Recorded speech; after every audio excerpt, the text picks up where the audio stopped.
Today on the pod, we're talking to Megan, trapeze artist and Scratchers enthusiast. So, Megan, what do you like about playing Scratchers? Well, they're easy to play when I'm hanging around. Oh, okay. Like when you're relaxing? No, like when I'm hanging on the trapeze.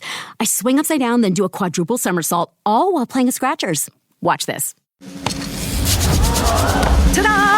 Unbelievable. I know, right? Scratchers from the California Lottery. A little play can make your day. Please play responsibly. Must be 18 years or older to purchase player claim. Good Friday morning. Welcome into the Morning Roast on Maine Sports Leader 92.9 The Ticket. Brian Sullivan, Greg Hirsch, Marqus Cesar here on this Friday morning. Roast is presented by Next Home. They're the market leader. Get looped and get sold with the Next Home experience.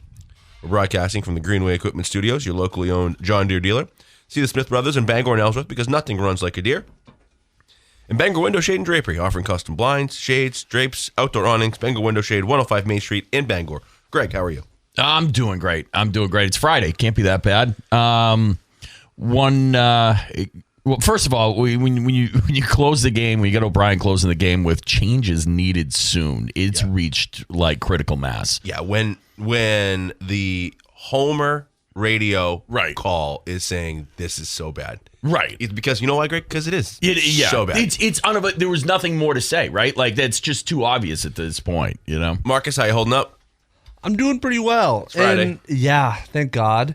And just my Florida Sports Minute, Terry Rozier, the prosecutors are saying that he received a $100,000 bribe to throw a game. I believe that was when he was with the Hornets. He was making $24 million a year. Wow. How, Why is that moving the needle? Right. Intriguing. All that stuff. That's really where sports could fall apart. Completely. Yeah. $24 million bucks a year, $100,000 just to throw a game. And it's Terry Rozier. Right. You know what I mean? It's $24 million a year. So what are you making? 82 games a year. Run the math on that. Do it in half. You're making $350 a night, $500 million bucks, and $500,000 a night. It's just like exactly. I mean, that's like it's just it makes no sense. It makes no sense. Plus, he's got his own money on it as well. You know what I mean? Yeah, I'm going to do it. There you I'm go. going to bet it. Okay, so there you go. So there's that. That Red Sox game yesterday was just about the max feistiness of this Boston Red Sox team. Yeah. We'll hang with you. We got good starting pitching. You got good starting pitching. We are going to go toe-to-toe, sail totally. 2 runs. Answer 2 runs. Yeah. You answer. Yeah, you responded. Max feistiness. Yes. Just maxed out feistiness. Awesome. 2 runs. Yep. That's all we got. We got to 2. Oh, yeah. And then you get to the bullpen and off the Braves go. Gonzo. And then you look at the Braves too, and it's like, okay, you got Olsen is no, I'm not a Braves expert. I'm speaking just sort of after looking at their lineup. Olsen's a free agent. Yep. But a lot of guys that they have developed and brought up, and like Acuna and Harris Jr. and Austin Riley. I'm pretty sure they're all homegrown through their farm system. Yeah. And they just hit Major League Pitching. It's like, oh, wow, geez, these guys. Yeah, it's kind of amazing. Yeah, but that's about, I looking at that one yesterday, that's about max feistiness in this Red Sox team. We can go toe-to-toe. We have the good pitching. We put up we scored our runs in our inning. We scored 2. Yep. And then off the Braves go. Well, I mean, as soon as Weissert starts walking out of the bullpen, every Red Sox fan was like, well, is there any question how screwed we are now? Like, without a doubt, against Ronald Acuna? Good luck. Yeah, no chance. None. I don't know. What do you do at this point? You know what I did yesterday? And I'm going to be totally honest. I bet the Braves -1.5. Did you? That was the move. Yeah. Oh, all day long. Yeah, all day long. And you knew they were going to win. And that's where I'm at. Yeah, as someone who loves the Red Sox, but it's almost a foregone conclusion. Like, oh, Krusz Sale's going to pitch. Yeah, okay, it's over. Yeah, and so something. He said it. You heard it on the call. Something has to change. Yeah. That's how we closed.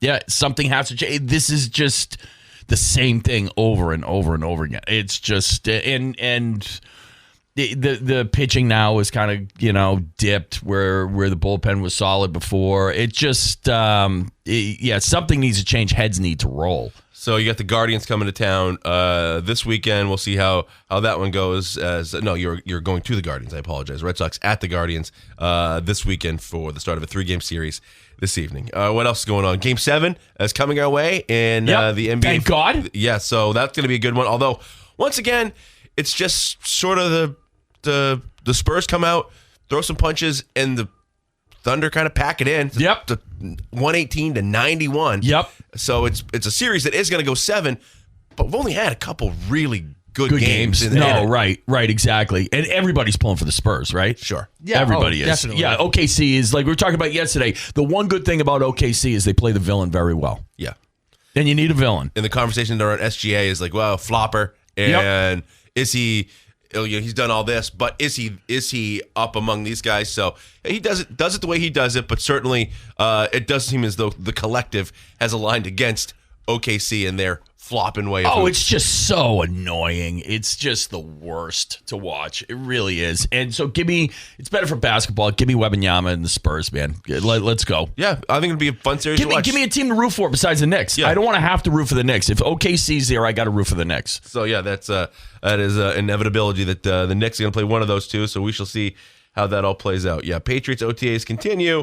We've got the first meeting between the Major League Baseball Players Association and the league itself, and that didn't seem like it went very well at all, if you hear that. So we'll dive into that stuff as well. We got Pat Lane joining us, as he does. Chad Finn going to join us in the 7 o'clock hour.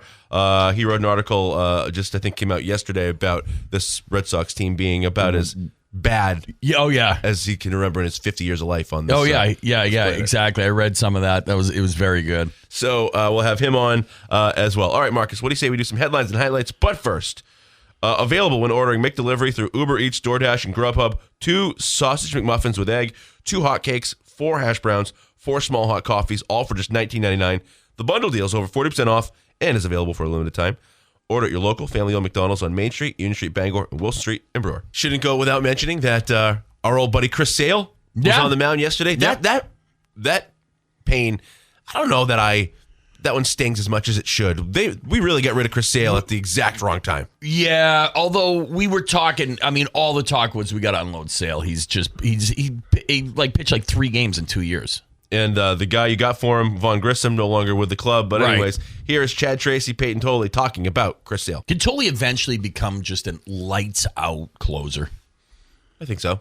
Because he gets, I know he went in, he went to the 7th or whatever the other day, but, you can get a couple good, lights-out innings out of him. If you watch the game with, a focus on the second time guys see him, right? They seem to figure him out, right? The third time, it's like that's what separates, the greats from the goods from the okays and stuff like that.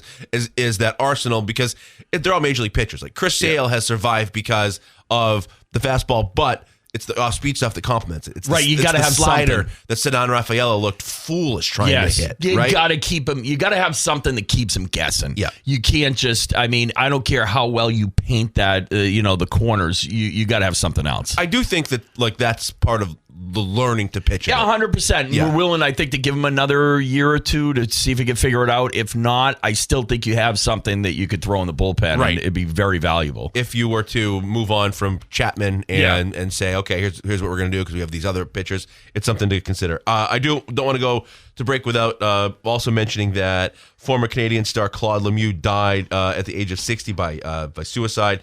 Just a guy, 4-time Stanley Cup champion. Yeah. Such a sad story. Enforcer, antagonist. Maybe the biggest antagonist I've ever seen in my life. You do wonder about CTE quite a bit with him because, like we were talking, this is, he had so many probably undiagnosed concussions back then because he would antagonize, he'd slew foot, and he'd get receipts for it too. We were talking, and this is just completely, still working towards our MDs, right? Sure, I've watched a few episodes of ER, and I'm going to get into the pit. Yeah, that's good. just the changes that have come in diagnosing head injuries and how far we've come to this day. Oh, yeah. Like, in watching a football game, the blue tent. Yep. The blue tent didn't exist like, it was 7 years ago. Yeah, that was rub some dirt on it back then. So very sad, the NHL world, hockey world, mourning the loss of Claude Lemieux at age 60. All right, Madden Generator Services, expert installation, dependable maintenance, and a free 7-year warranty on new Generac installs. They'll keep your home in the game, 951-4668. Madden Generator Services, power you can count on. And start your morning at Gosselin's Bakery, 334 Harlow Street in Bangor. Grab a breakfast sandwich on an English muffin or croissant, plus legendary donuts and pastries made since 1945. Or visit the new Gosselin's Bakery and Deli next to Hannaford in Brewer. Back with more after this. Uno Pizzeria and Grill, every Thursday at Uno's. Pasta night for just $12.99. Bring the family. Bring your appetite in. Marcus? I believe you manja. Uno's, Stillwater Avenue or unos.com. Take it to the limit. What's that? Is that Karate Kid? This song that just played? Yeah. I is that what it is? Take it to the limit? Push it to the limit. Push it to the limit. And we've actually covered this before. It's Scarface. Scarface. It is. Okay. Yeah, the montage. Yeah. Montage scene. Doesn't it? It's so good. It is good. It is Okay. really good because I was doing that too. I'm like, where is this from? Okay. Yeah, there you go. Take it to the All limit. I yesterday was Rocky 3 was released in theaters on this day in history, and it was my co-anchor at 4 p.m. Emily Hellman. Never seen a single Rocky. I asked her. I was like, who did he? I was like, trivia question. Who did he fight in Rocky 3? And I was just, she's like, I couldn't tell you who he fought in any one. I was just like, wow. Never seen a second of a Rocky film. Jeez, I don't know if that you like. I think it's like Americana to have seen Rocky. Well, have you never had like TNT or AMC on through like your however many years of life? Like, what's this? Yeah, she's like, I couldn't tell you who he fought in any one, and I'm just like instantly. I'm like, well, Apollo Creed, Clubber Lang, Yvonne Drago, Tommy Gunn Morrison, Mason the Line Dixon. It's like, which one do you want to go to? I mean, come on. I could tell. There's a robot in one. Right, exactly. So it's just, Happy birthday, Paulie. Yeah. Hold on, wait. There's a robot in one? Yeah, Rocky 4. Yeah. Wow. Yeah, but yeah, they give Paulie a robot. Yeah, it's like a Jetsons type thing. It's like they're like a butler. Yep. Yeah. Okay. I'll have to check it out. Yeah, Rocky 3. That was like that might have been the first Rocky movie I saw, though. I think. Okay. Right. So it really launched Hulk Hogan, big time. Yep. Like put him on the map. Well, 3 and 4 are just different movies, different animals altogether, right? Yeah. One is a Oscar movie, right? Sure. It's like a little slower. We've covered this. Yeah. 2 is we're cashing in, and we're gonna do it again, and it's kind of the same movie again. Yep. It really is. It's very similar. And then 3 and 4 are just like, let's just kind of cut out the other stuff. Right. Let's give them what they want. Yeah.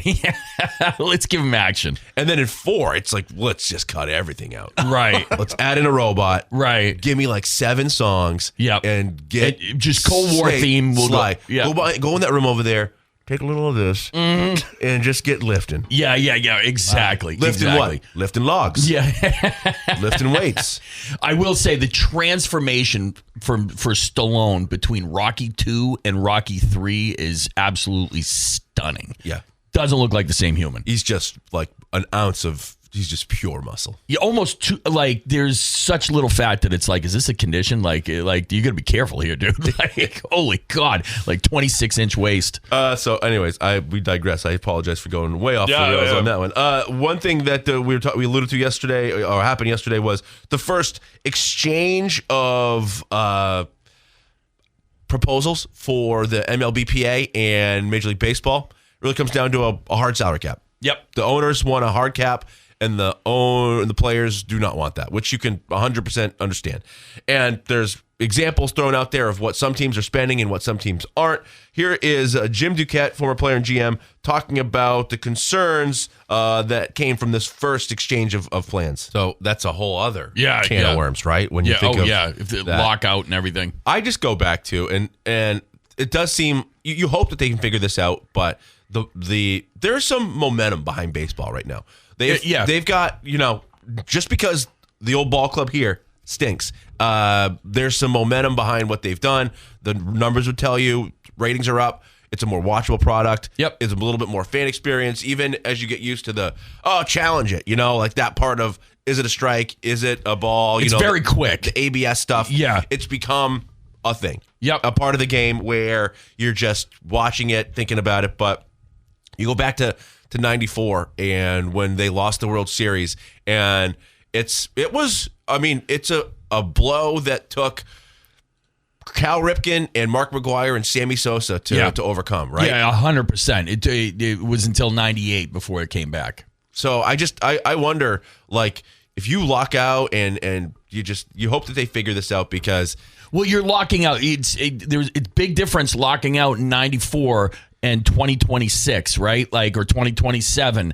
The options that people have now for entertainment and to occupy their time are so much more than they were back then. You lose it could be a lot longer before, if ever, it comes back. NFL wasn't what it was now in 94. No, definitely not. Definitely not. So if you look at just kind of the brass tacks of the proposal, MLB's new proposal would set a hard cap of $245.3 million and a hard floor of $171 million. So, there's revenue splits, but that's really what it comes down to is, and if that was enacted, you'd have like 8 or 9 teams would have to shed payroll, among them the Boston Red Sox. Yeah, I know. I can't believe, John Henry loves this proposal. So I don't know what is happening, but both sides proposed a floor. Like, teams have to spend, which is good, X amount. So you'd have, someone put out a number, and I think it might have been Rob Manfred, talking about the difference between what the Marlins pay and the overall cost for the Dodgers team. Right. And I think it's like $469 million. Right. Yeah, it's because astronomical. The Dodgers pay like $369, and then there's X amount of taxes, and it's just, that's the difference between how the Dodgers operate and how the Marlins operate. And you're playing the same sport. Yep.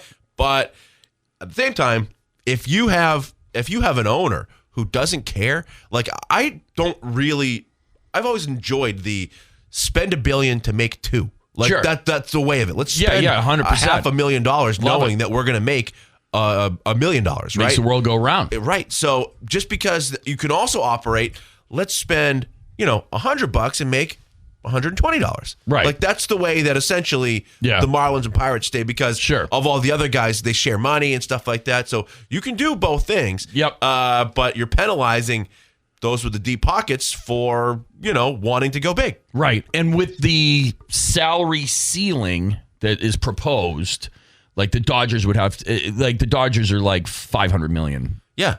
Like, over. I don't know how you correct it. I mean, we're not in the room. And it's unbelievable. Well, we got Shohei signed to a 10-year deal for $70 million a year. Right. Like, how do you rectify that? Yeah. Well, ask him to take a pay cut. He said no. Yeah. Okay. Guess there's no season. Yeah, right. So that's how that goes. It's intriguing. Nice that they're talking now, but I really wonder what happens next April when baseball rolls around, if this does come to an impasse, if they cannot make an agreement. Okay, quick commercial break coming your way. I want to tell you all about the Ticket Awards. Third annual awards are coming up June 22nd. Hero Sports Grill in downtown Bangor. The event will be broadcast live on Ticket TV, 929theticket.com, and on the app. 30 categories of excellence, 2025-26 sports season. Round 2 of voting is underway and concludes next Wednesday, June 3rd. Cast your votes at 929theticket.com. Back with more after this. Welcome back to the Morning Roast. No weather this morning? No, It's been overcast out there. I try not to snoop in Jeff's email, but I did see just like from Todd Simcox, vacation. So there we go. Yeah. Todd. Yeah, that's the beginning of Food Truck Frenzy Week at WBI. Oh, okay. So they are all over the place with they're in Waterville this morning, and then we got food trucks come to the station in the parking lot every day next week in the morning show. So it's a good day when you roll in. Yeah. As long as you don't mind eating like stuff that they prepared at 5 a.m. when I roll through at like 10 a.m. Right. Which right. certain things keep. Right. Yeah, for sure. It depends. You got to be specific. Yeah, it's when you're getting a lobster bisque from a food truck, you're. Yeah. Doesn't age as well. No.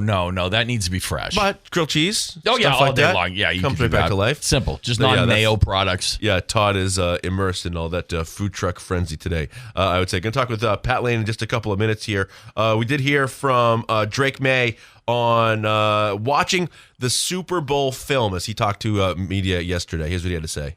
Yeah, I'm glad he's watching it because none of us want to watch want to that go back again. and watch it again. No. You get another crack at him pretty quick here. The Seahawks are the first one. We'll talk with Pat Lane in a couple of seconds here, but just any takeaways from what you're hearing coming from the Pats so far? Yeah, I mean, I like the fact that Drake is put on some muscle. Like, that was, the big report, and, physically looks good. So we're going to need him to physically grow like that, and especially if he's going to absorb and still run and absorb hits and things. Caleb Lomo getting used on both sides, predominantly right, but he did pop into, left tackle as well. Well, I think what we've learned, this Red Sox season is a hard analogy to make, but you look back to what we said in the preseason. Oh, they have so much depth. They got this, they got that. They have so many things. Well, guys get hurt. Yeah. Guys get hurt. It's just the way it goes. Yeah. Guys get hurt, and so having Lomu around is a high-end insurance policy. Well, honestly, I know Will Campbell got hurt last year, whatever, but the Pats were pretty fortunate last year with injuries, really, when you think about it. They got a little lucky when it came to that. So, yeah. Yeah. And then you're seeing, which is kind of blast from last year, talk about running back 3, Lan Larison. That's if you remember, he's the rodeo champion. Right? Okay. Yeah. The bull, the bull wrestling, whatever it is. Yeah, for sure. So nice to see his name back. Yeah. Well, I wonder if that's where you're at, though. When you're worried about Lan Larison, is he going to beat out Jam Miller for the number 3 running back spot? That's a pretty good roster. That's a good place to be. It's a good place to be. Yeah. Okay. Quick commercial break and talk with Pat Lane right after this. Dairy Queen Old Town, they got the DQ $7 chicken strip meal deal. It has it all, 100% white meat, seasoned chicken strips, full-size fries, a drink, and a DQ sundae, all for just $7. And now you can get it with new honey sriracha dip, 613 Stillwater Avenue in Old Town. Back with Pat right after this. Morning Roast brought to you by Hero Sports Grill and Entertainment Center, official sports grill of the roast, and the place to be in downtown Bangor and HeroSportsGrill.com. Now joining us on the Heroes Hotline is Pat Lane. Pat, how are you? Hey, how you doing, guys? We're doing okay. Before we get to the Pats, let's talk Sox for a second, Pat. Sox fan watching that game yesterday. If I give you Craig Breslow's seat for a weekend, what are you doing? Hey, hopefully inventing a time machine so I can go back in time and undo all of the terrible deals they've done. Yeah. We were saying it earlier. Even Chris Sale, that one doesn't quite sting as much as it probably should be. He's been so good with the Braves. Talk about selling the stock at the wrong time. My goodness. Well, and ultimately, you just feel like they've misread the market so many times. You just feel like you didn't need to move on from Sale. Obviously, the Betts deal was terrible.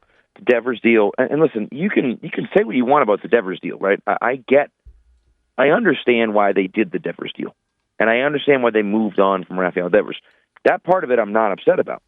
But the fact that you get back pitchers and then this one really good prospect that you think could be really good, and then you immediately trade that guy for just a horrendous pitcher that everyone knew was a horrendous pitcher at the time, just makes absolutely no sense. It was just so foolish. And so you just wonder, do they even know what they're doing? It's very frustrating. And then you get Jaron Duran, who can't even play baseball sometimes. It makes it very difficult to watch the games. It does. I think as you get to the focus on the Pats here, a couple things that I was looking for was first one was, how's Mike Vrabel going to handle that first kind of open press conference at 11:30? He spoke a couple days ago. What did you make of how the questions were asked and how he handled himself? I think he's going to continue to do the same thing that he's done, and I think that we should just kind of at this point come to expect it. He's talking about his family, and he's doing those things just like it's normal, just like nothing happened. And he's addressed it, and he feels like he's going to move on, and then that's the end of that. And so I think that's kind of that's the norm that we should expect at this point, because that's I think he's made it pretty clear that that's how he's going to react to it. And I know people aren't probably going to be happy about it, but that's just the way he's going to do it. And he's not going to address the Rossini stuff anymore, and they're just going to move on. And I think in our tabloid 24-hour news cycle worlds, that probably isn't good enough for a lot of people, but that's just the way it's going to be with him, I think. And so I think we just need to kind of accept that that's the way it's going to be. Has anybody, to your knowledge, when they go play the Jets and the New York Post are there in the post game, don't you think somebody's going to throw it a little harder at him than he's getting it so far? I don't feel like anybody's really gone hard in the paint on him yet. Definitely not. No, and I think that's okay, right? At the end of the day, these guys are Patriots beat reporters. They have a relationship with these guys, and you don't want to necessarily destroy that for what, like a headline? Right. I don't know. I just, yes, there's certainly going to be some people that are going to push back, but ultimately it's going to be right before, right after a game, and he's going to just deflect and talk about the game instead of talking about those things. So, sure. I do think there's a world where if the Patriots struggle, and they especially out the gate have a tough time, I think then you could start to see a little bit more questioning of him because, well, what's going on with the team and, so on and so forth. And does your, actions at the field have anything to do with them struggling and were you a distraction and things like that? I think that line of questioning isn't out of the realm of possibility. I just think that, that's not coming anytime soon from the local media. If you get a national type of media in here, if they do a joint practices or something like that, is it possible that something like that happens? Sure. I don't see it. I don't see it having a huge impact. Caleb Lomu, first chance to see him out there. Plays a little bit on the right side, a little bit on the left side. Your thoughts? Yeah, I mean, listen. Ultimately, and the conversations that are going on right now, online, on the radio, on air, it's just silly at this point. But what does Will Campbell have to do in order for Caleb Lomu to replace him? It's like, what are we talking about right now, guys? Like, the pads haven't even come on yet, right? So I think ultimately what's interesting about Lomu is that he has experience on the left side. That's what's interesting about him. And so, they think they can move him over to the right, and they're going to try to do that. But if that doesn't work, either A, he can't play right tackle, and he's a left tackle only, or B, Will Campbell struggles again this year, then guess what? You have a left tackle and Caleb Lomu that you can put over there at left tackle. And then you decide, okay, is Will Campbell going to be my right tackle or is he going to be one of my guards? And then you just kind of make that decision and move on from there. I just, it's just so silly. And ultimately, with your offensive line, you need 5 guys that are the best 5 players out there. And we're going to see what happens there. I think that Lomu needs a year to develop. I do, but maybe I'm wrong. Maybe he goes out there and everyone's like, oh, my God, this guy needs to play now. And, AVT is the odd guy out. And if that's the case, and if Morgan Moses is still playing his best ball, then maybe it is Will Campbell that slides into left guard, right? Because Lomu looks that good at left tackle. I don't know, right? But, again, we haven't even put the pads on yet. So give me the 5 best offensive linemen, put them wherever you want, and ultimately I think we go from there. I'm excited about the opportunity, I think, and then it's just kind of like, all right, wherever they fall is where they fall. I believe that Will Campbell's your left tackle and Caleb Lomu is your right tackle. That's what I believe. Maybe I'm wrong about that, but that's where I think we're headed. Couple interesting little wrinkles to the A.J. Brown saga with reports that maybe the first round pick, they're not close, yada yada, with the league wants them to wait until after the first just for the look of the whole thing. Where are you with A.J. Brown? I can't wait for this thing to be over with, to be honest with you. But what's going to happen on Monday? You know what it means, guys? It means we're getting close to when a deal can get done and there's some actual negotiation going on. That's what it means, right? When you start seeing all this information floating about, they only want a first, and the Patriots won't give up a first, all this stuff. Now it's like, oh, okay, all right. So what you're saying is that there's an actual negotiation going on because we're less than a week away from that trade happening, or potentially happening at least. And I think I still am in the camp that would be shocked if A.J. Brown was traded for a first-round pick straight up. I just think that would be a mistake by the Patriots. I hope it's a mistake they don't make. With that being said, I think the most likely outcome is a conditional first-round pick. And my preference, and I don't know whether this will happen or not, but my preference would be the conditions are, A, the Patriots at least make the playoffs or more than that, and B, A.J. Brown has X number of yards this year, right? And I think that if those two things both happen, then it could be a first-round pick.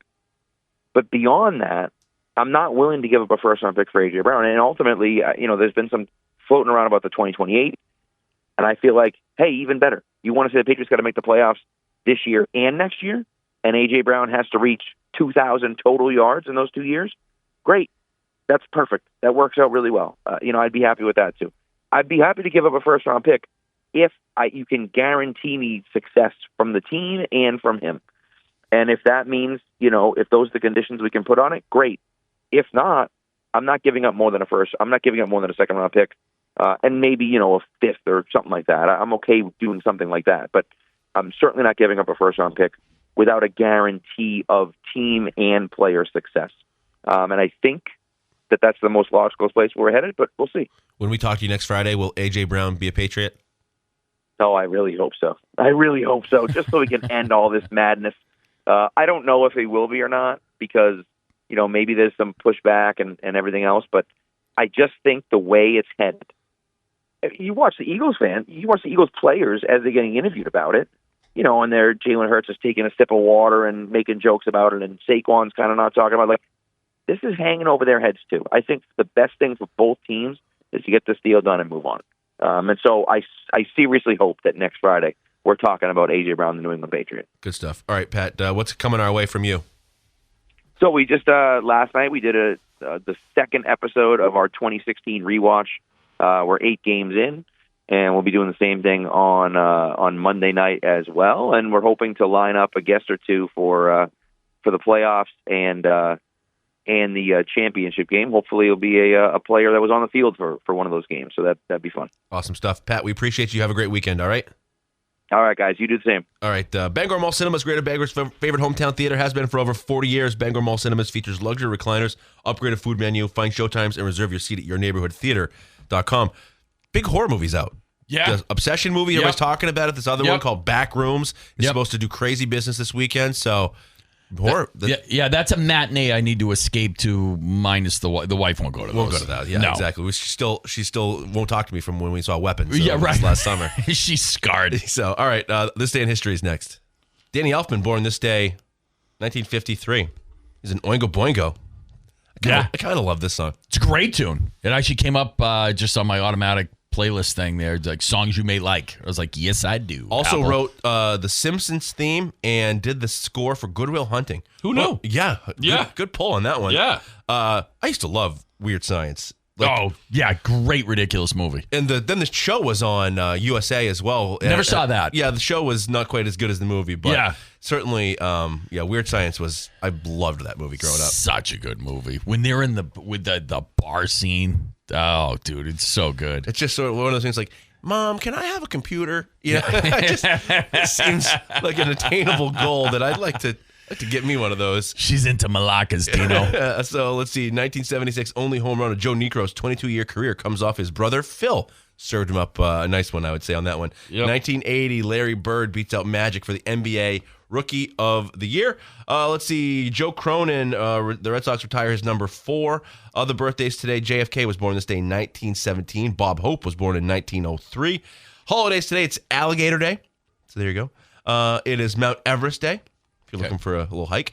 Paperclip Day, and Learn About Composting Day. Do that on your own time. Yes. 7 a.m. hour. It's not for here. Is next. Hear that? That's the sound of busy. To a restaurant, all that shouting and banging might as well be a symphony. It means the long days and longer nights are paying off. Sure, it's noisy, but there's a worse sound. This, not busy. Busy means business, which is why Toast gives restaurants the tools and tech they need to help them perform under pressure. Sounds pretty good, right? Toast, built for busy. When you fly with Hawaiian Airlines, the whole family enjoys free access to Starlink, the fastest Wi-Fi in the sky. thanks to T-Mobile. Stream, scroll, message, and game while sipping a passion orange guava juice. Everyone stays entertained, and your vacation gets a head start. Enjoy every moment of your trip, even before you land. Hawaii starts here.